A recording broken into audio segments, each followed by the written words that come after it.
नमस्कार मित्रों, बहुत बहुत स्वागत है आप सभी का इस YouTube चैनल पे। और आज हम बात करने वाले हैं एक ऐसे ग्रह की जो वक्री हो गए हैं लगभग आधे घंटे पहले।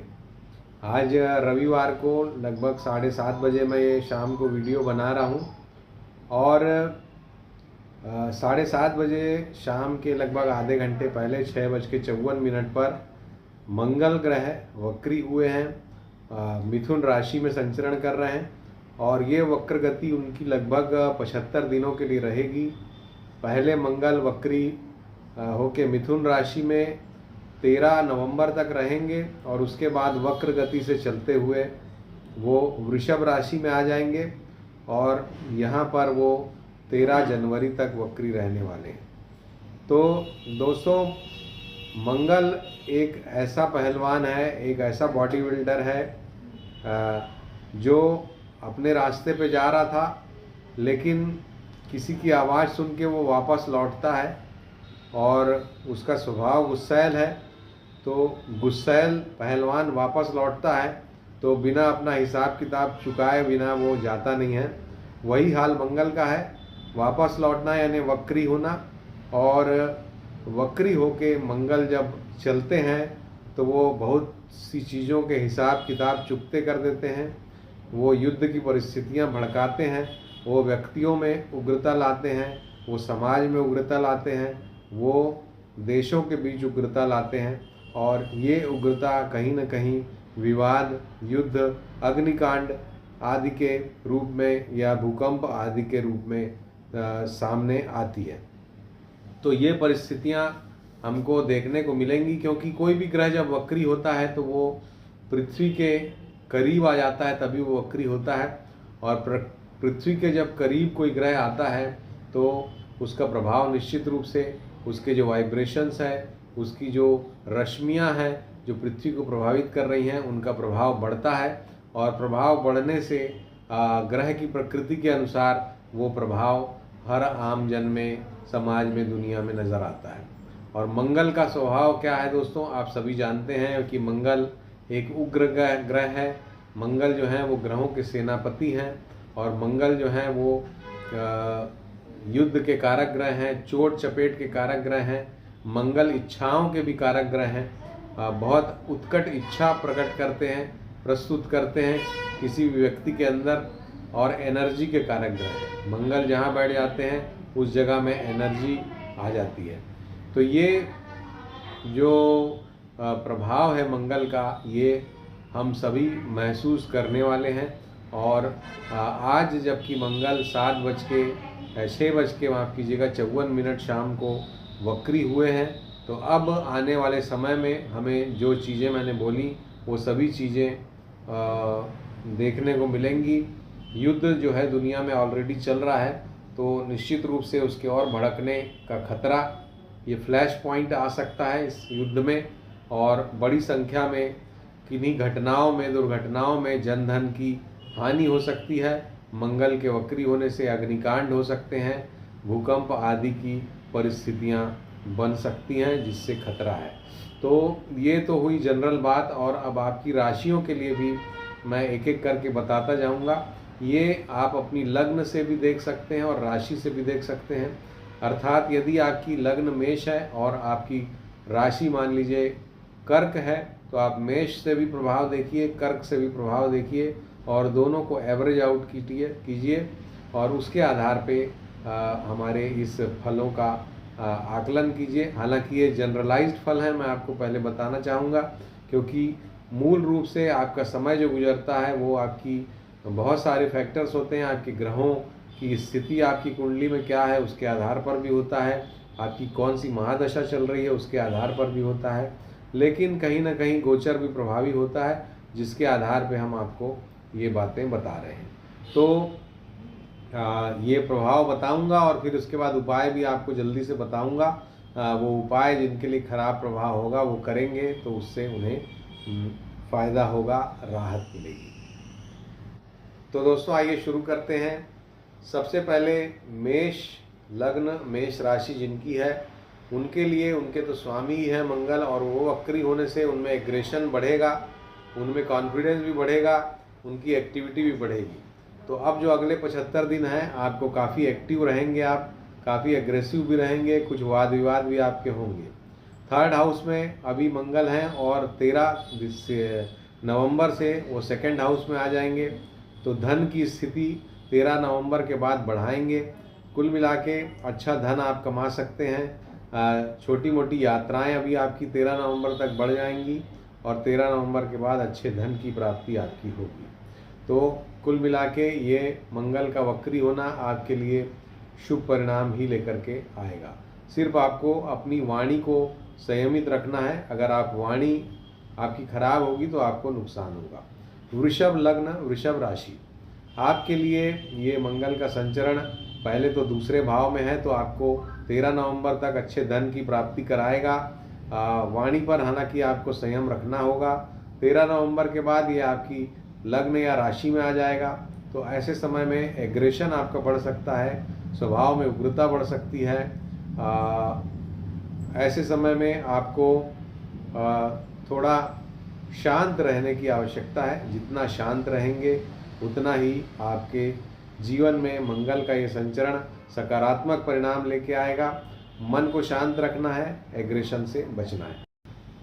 मिथुन राशि की बात करें अगर, तो मिथुन राशि में ही मंगल देव वक्री हो रहे हैं, तो मिथुन राशि वालों को एग्रेशन से विशेष करके 13 नवंबर तक बचने की आवश्यकता है। अपने वाणी को संयम में रखने की आवश्यकता है, अपने स्वास्थ्य का ध्यान रखने की आवश्यकता है। विशेषकर जिनको ब्लड प्रेशर वगैरह की समस्या है उनको विशेष सावधानी की ज़रूरत है। और उसके बाद फिर जैसे ही मंगल 13 नवंबर से वृषभ राशि में चले जाएंगे, तो 12वें भाव में मंगल का गोचर आपको कहीं न कहीं अचानक से कुछ समस्याओं में, कानूनी दांव पेच में, या कुछ ऐसी समस्याएं जो कि अनफोर्सीन हो, उस तरह की समस्याओं में उलझा सकता है। तो उसके लिए सावधानी रखिए। मंगल की शांति के जो उपाय हम बताएंगे उनको आप देखिएगा। कर्क लग्न, कर्क राशि के जातकों के लिए ये मंगल का जो वक्री होना है, ये शुरुआत में 13 नवंबर तक आपके कार्य क्षेत्र में परिवर्तन करा सकता है, आपको ट्रांसफ़र वगैरह करा सकता है, आपका बॉस से संबंध खराब करा सकता है। 13 नवंबर के बाद ये सकारात्मक रोल प्ले करेगा। आपके कार्य क्षेत्र में आपकी वृद्धि होगी, आपका सम्मान बढ़ेगा और साथ ही संतान के मामले में भी कुछ अच्छे सकारात्मक निर्णय होंगे, अच्छी सकारात्मक बातें सामने आएंगी। ये 13 जनवरी तक के लिए मैं आपको बता रहा हूँ। इसके पश्चात सिंह लग्न, सिंह राशि के जो जातक हैं उनके लिए ये एकादश भाव में 13 नवंबर तक बहुत ही अच्छा धन सम्मान की प्राप्ति कराएगा। 13 नवंबर के बाद ये आपके दशम भाव में वृषभ राशि में संचरण कर आपके कार्य क्षेत्र में कुछ उथल पुथल पैदा कर सकता है। ये लेकिन आपको बड़े सौदे दिला सकता है, बड़ी एक्टिविटीज़ दिला सकता है। जो एक्टिविटीज़ चल रही थी वो हो सकता है कि रुकें, उसमें कुछ परिवर्तन हो। तो ये कुल मिला के एक चेंज ओवर का पीरियड 13 जनवरी तक के लिए आपके लिए लेके आएगा। कन्या लग्न, कन्या राशि के लिए ये जो संचरण है ये इनके दशम भाव में फिलहाल 13 नवंबर तक होगा, जो कि आपके लिए कार्य क्षेत्र में समस्या मूलक रहेगा। आपको कुछ ऐसे चीज़ों से होकर गुजरना पड़ेगा जो आप पसंद नहीं करेंगे, जिसमें आपको परेशानी होगी, जिसमें आपको भय लगेगा। इसके पश्चात 13 नवंबर के बाद आपके भाग्य स्थान में वृषभ राशि में मंगल का ये गोचर आपके पिता के स्वास्थ्य के लिए समस्या मूलक हो सकता है। हालांकि आपके लिए ये कार्य क्षेत्र में कुछ सकारात्मक परिणाम लेके आएगा, उन्नति लेके आएगा और इसके अलावा संतान के मामले में भी कुछ समस्या लेके आएगा। तो ये मिला जुला सा प्रभाव कन्या लग्न, कन्या राशि के लिए रहने वाला है। इसके पश्चात तुला लग्न, तुला राशि के लिए ये संचरण अभी नवम भाव में है, जो कि आपके कार्य क्षेत्र में प्रगति प्रदान करेगा। आपकी कार्यों में ये उन्नतिदायक रहेगा 13 नवंबर तक। 13 नवंबर तक आपके नए एसोसिएशंस बन सकते हैं, नए सर्किल्स में आप रन करेंगे 13 नवंबर के बाद ये अष्टम स्थान में संचरण आपके स्वास्थ्य में कुछ तकलीफ पैदा कर सकता है, आपके वैवाहिक जीवन में, लव लाइफ में उथल पुथल पैदा कर सकता है। तो 13 नवंबर से 13 जनवरी तक ये समय आपके लिए उतना अच्छा नहीं रहने वाला है।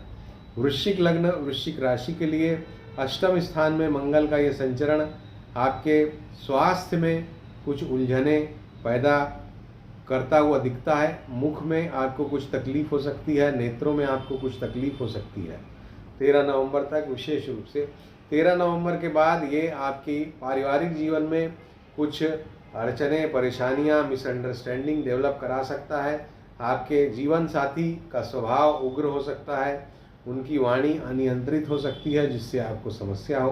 तो कुल मिला के पारिवारिक जीवन में ये कुछ उथल पुथल पैदा करने वाला है और इस समय पर आपको मंगल के जो उपाय हैं वो करने चाहिए। इसके पश्चात धनु लग्न, धनु राशि के लिए सप्तम भाव में मंगल का ये संचरण आपके लिए अच्छी यात्राएं वाला होगा। हालांकि चैलेंजेस आपके सामने रहेंगे जिसको आप फुलफिल कर सकते हैं।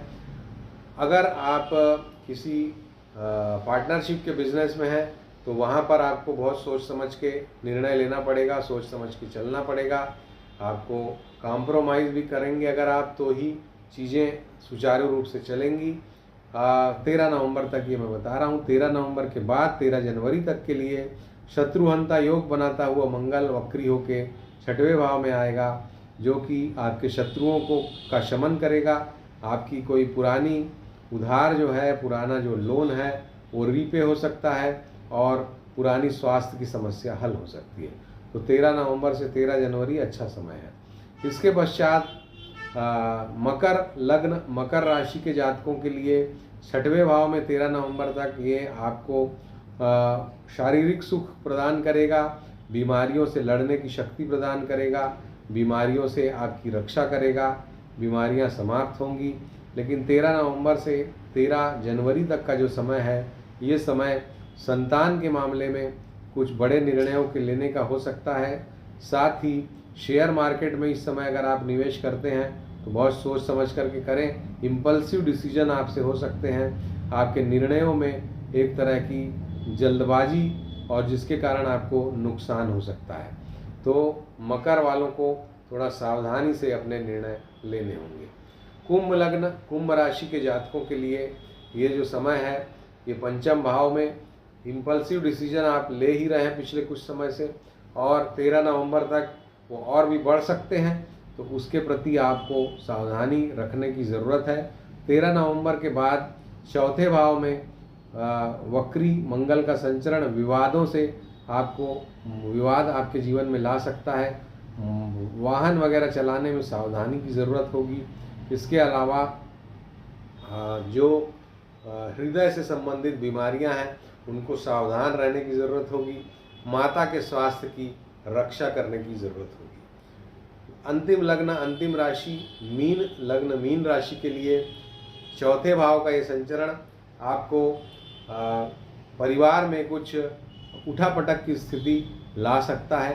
परिवार में कुछ एक डिफरेंस ऑफ ओपिनियन की स्थिति जो बनी हुई थी वो बढ़ सकती है 13 नवंबर तक। 13 नवंबर के बाद का जो समय है 13 जनवरी तक वो आपके लिए अच्छा रहेगा। आपके तृतीय भाव में पराक्रम को बढ़ाने वाला ये संचरण होगा और इस समय पे आप काफ़ी एक्टिव रहेंगे, काफ़ी अच्छी छोटी मोटी यात्राएं करेंगे।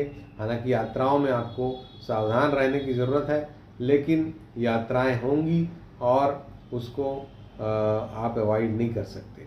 तो ये था आप सभी की लग्नों और राशियों में मंगल के संचरण का प्रभाव। अब आइए जल्दी से मैं ये बता देता हूँ कि उपाय क्या हैं। जिनके लिए खराब प्रभाव है मंगल का, उनको हनुमान जी का नित्य पूजन करना चाहिए।